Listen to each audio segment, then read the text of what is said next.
सुप्रभात बच्चों। जैसा आपको पता है हमारा पाठ चल रहा है चांद वाली अम्मा। इसके अंतर्गत हम कुछ कठिन शब्द के अर्थ को जानेंगे और उनके वाक्य में प्रयोग करना सीखेंगे। मैंने यहाँ पे 8 शब्द लिखे हुए हैं। सबसे पहला शब्द है इस्तेमाल, दूसरा शब्द है बिल्कुल, तीसरा शब्द है खुद, चौथा शब्द है परेशानी, पांचवा शब्द है क्रम, छठवां शब्द है रसाकसी, सातवां शब्द है सहित, आठवां शब्द है शरारत।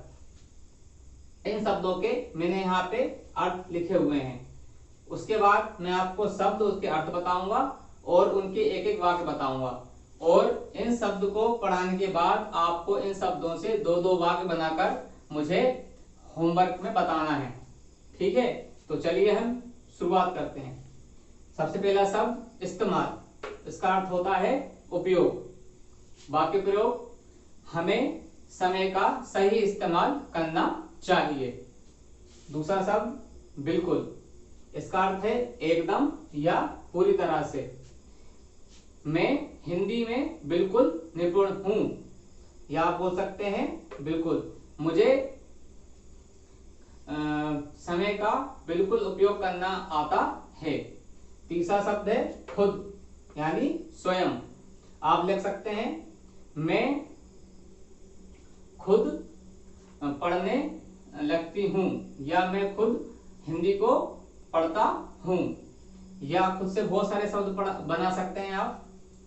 उसके बाद चौथा शब्द है परेशानी। कोई काम में कुछ अड़चन आना। जब कोई काम में अड़चन आती है तो हम बोलते हैं उसमें क्या आ गई है, परेशानी। तो हम लिख सकते हैं पूरी दुनिया में कोविड-19 के आने से परेशानी बढ़ गई है।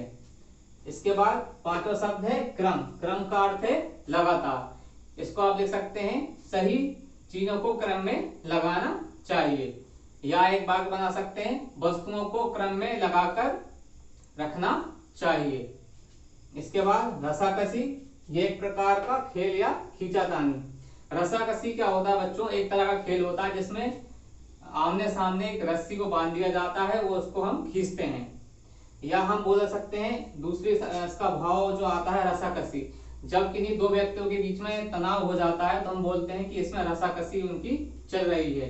हम इसको वाक्य में ऐसे बोलेंगे कि रमेश और श्याम के बीच रसाकसी हो रही है। या हम बोल सकते हैं रमेश और राम के बीच किसी विषय पर रसाकसी हो गई है। सातवां शब्द है सहित, यानी साथ ही साथ। सहित का अर्थ होता है साथ ही साथ। इसको हम वाक्य प्रयोग कर सकते हैं हिंदी के सहित आपको गणित पढ़ना चाहिए, यानी साथ ही साथ हिंदी के साथ आपको किसका अध्ययन करना चाहिए, गणित का। शरारत यानी शैतानी या छेड़छाड़। 8वां शब्द शरारत। मुझे शरारत नहीं करना चाहिए, या आप वाक्य बना सकते हैं किसी को भी शरारत नहीं करना चाहिए। तो हमने आज 8 शब्द सीखे और उनके अर्थ सीखे। अब मुझे आप दो दो वाक्य बनाकर बताइए। धन्यवाद।